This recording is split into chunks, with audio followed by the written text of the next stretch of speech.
Hi guys, welcome back. And today I wanted to share with you my December TBR.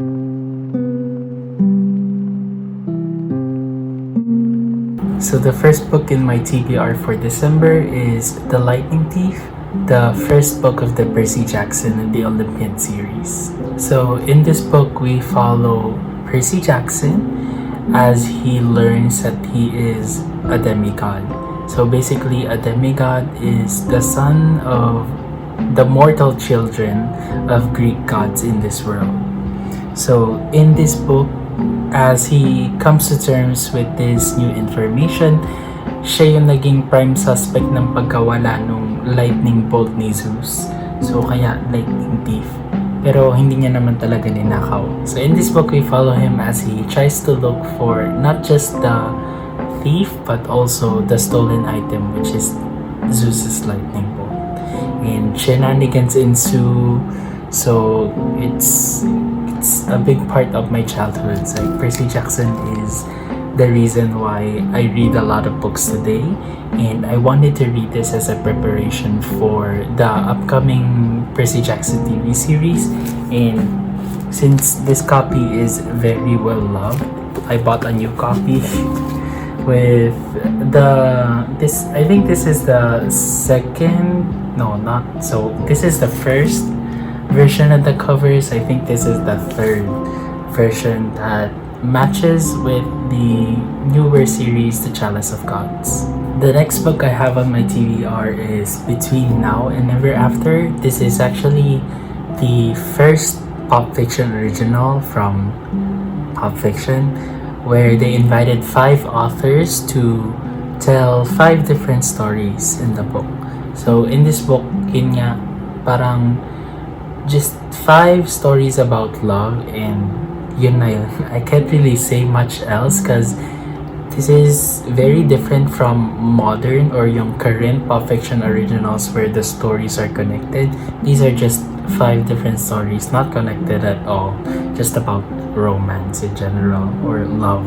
So this was actually a last minute addition to my TBR list. I was planning on reading this next year, pero sobrang iksi niya. It's like I actually since there are 5 stories, I've already finished 3 out of the 5 stories as I'm recording this video. So it goes by fast. Kaya yan, patapos ko na siya actually, and yeah, I'm enjoying it so far.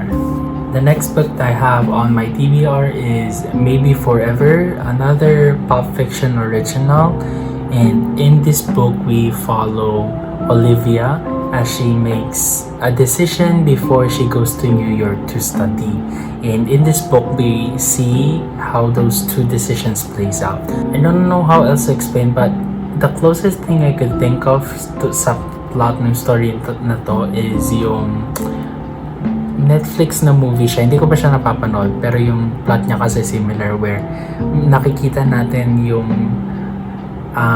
kung paano mag-play out yung decision nung isang character in 2 different ways. Kalimutan ko yung title, pero yung babae na nandun sa movie na yun, yung sa si Betty, yung play niya sa Riverdale. So parang fina-follow yung made siya ng decision, 2 different decisions dun sa movie. Tapos basically fina-follow natin yung dalawang timeline na yun. And I think this is the same thing that happens in this book. So I'm reading this book because I'm doing a sort of mini Fallen Baby Boo Boo reading marathon. So if you didn't know, Ate Luis Carrion is one of my favorite authors.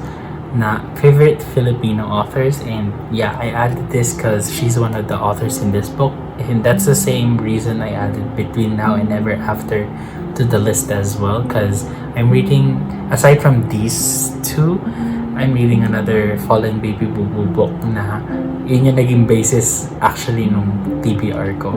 So yeah, Maybe Forever, I feel ko ito yung sunod kong babasahin after Between Now and Ever After, and I feel like I also breeze read. Maybe it'll take me 2 to 3 days para matapos tong libro na to. The next book on my December TBR is 6 Degrees of Serendipity, another pop fiction original. So it involves another group of authors. So in this book, we follow Matthew de la Cruz as he's looking for the one. So, dito makikita natin yung story ng 5 iba't ibang babae na involved kay Matthew de la Cruz. I don't know how their relationships work, pero basically yung love story ni Matthew dun sa 5 babae na yon. And parang in this book rin kasi we follow Matthew as he's getting married. Correct me if I'm wrong, I haven't actually started kaya hindi ko sure kung tama yung information na yon. Pero ikakasal na kasi si Matthew, tapos parang huhulaan natin, or as we go through the book, tinatry natin hulaan kung sino yung pinakasalan niya dun sa 5 babae na nandito sa libro na to. So, I actually added this to my TBR because I was watching Art by Carla's review of this book. So, nagre-rave siya dun sa review niya, kaya I decided to add this to my TBR this December. Also, si Kuya Ken, isa rin siya sa favorite Filipino authors ko. So, if you see a theme, yun yung I'm reading my favorite authors this December because I just want to read cozy reads this December, kaya I added this to my TBR. The next book I have on my list is Sonnets About Us, another pop fiction original.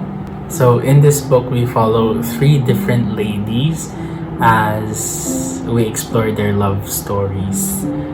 And I think it's involving one guy, but I'm not really sure. I just added this to my TBR kasi may video din si Art by Carla dito sa book na to. But the thing is, haven't watched the video, so I don't know how she feels about the book. Pero I'm quite excited to read this. So I feel like ito lang yung libro in this group of books na hindi galing kay Ate Luis or kay Kuya Ken. But I'm excited to read this. Hopefully, I enjoy it as well as the others na nasa list na to. The next book on my TBR, finally, hindi na siya pop fiction original, pero it's still in pop fiction. This is A and B by Fallen Baby Boo Boo or Ate Luis Carrion. So I picked this book up because holiday vibes yung binibigay ng cover, and I just wanted to read something nostalgic this December. And I feel like A and D could deliver on that. In this book, we follow Aaron and Dakota, and the best way I can explain the plot of this book is it's a retelling of Taylor Swift's You Belong With Me music video. So, Dakota is a nerd, and then Aaron is a jock. So, those are the vibes, like opposites attract kind of thing.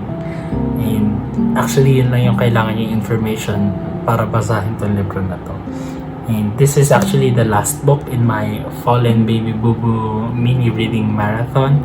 So, actually, ito yung pinakaunang book na pinili ko para sa TBR dahil nga holiday vibes yung binibigay ng cover. So, ayun, read this before. This is a reread. I know I've read this because it's already been tabbed, and I just know I'll enjoy the book. So that's the next book in my TBR. Now we're on to our last 2 books dito sa TBR, and the next book I'm reading is When the Rain Stopped Falling by Kuya Ken Daniel. So this is another one of my rereads for this December. It's gonna be one of my comfort read again, and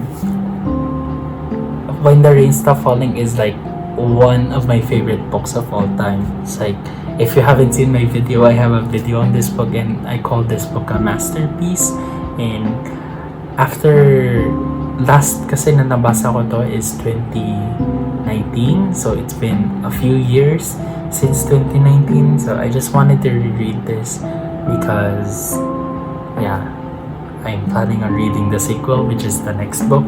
So in preparation for the sequel, papasahin ko itong libro na to. So in this book, we follow Eloise, and Eloise's life is very turbulent. Kaya medyo magulo na nga buhay niya. Tapos may gugulo pa, which is Nicholas. And she finds out that Nicholas is her husband in the future. So in this book, we follow their story as Nicholas tries to save Eloise from something bad that will happen in the future kaya siya bumalik sa time na to. Pero since turbulent na nga yung life ni Eloise, tapos may magsabi ba naman sa yung asawa mo ko from the future, maniniwala ka ba, di ba? So Eloise can't really trust Nicholas, but since Nicholas loves Eloise so much, he'll do everything he can to save her. So here we follow what ensues in that premise, and yeah, I'm excited to reread this because again, the next book I have is Sunshine and Perennial Joy, which is the sequel to the book. Sunshine and Perennial Joy is actually kind of a surprise sequel because I think the book is never published in Wattpad, or if meron man, hindi ko maalala. I'll have to check. Pero I think wala siya sa Wattpad, so this is completely coming from Chloe.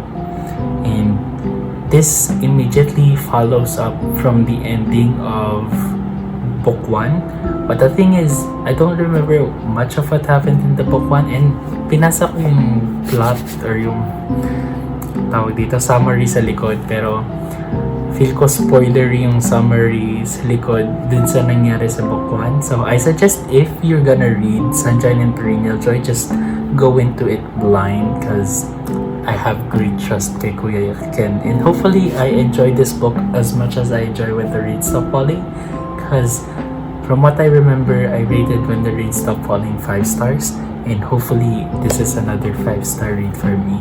And this is the last book in my December TBR. So these are all the books that I'm planning to read this December, and hopefully I can get through all of them this month. And I feel like kaya ko naman na tapusin lahat ito. So if you can see, there's kind of a color theme dito sa ano. So we go from purple to like white to blue, and then there's Percy Jackson that's just green. So, actually, binase ko yung TBR ko based din dun sa color. So, I was picking up books na parang maganda tingnan as a palette. So, yeah. So, I have a Little Fallen Baby Boo Boo reading marathon, and then another Kuya Ken Daniel marathon naman. So, again, two of my favorite Filipino authors, and hopefully they give me cozy reads this December. And I already know The Lightning Thief is gonna be a cozy read because it's the first book I've ever read and fell in love with. Yeah, look at this very beat up copy of The Lightning Thief, and now I have a new shinier copy. And these are all the books I'm gonna read this December. Kayo, ano yung nasa December TBR nyo? Share nyo sa comments below. So if you like the video, please click the like button, and if you want to see more from me, subscribe to my channel. That's all I have for you today. Thank you for watching my video. Bye.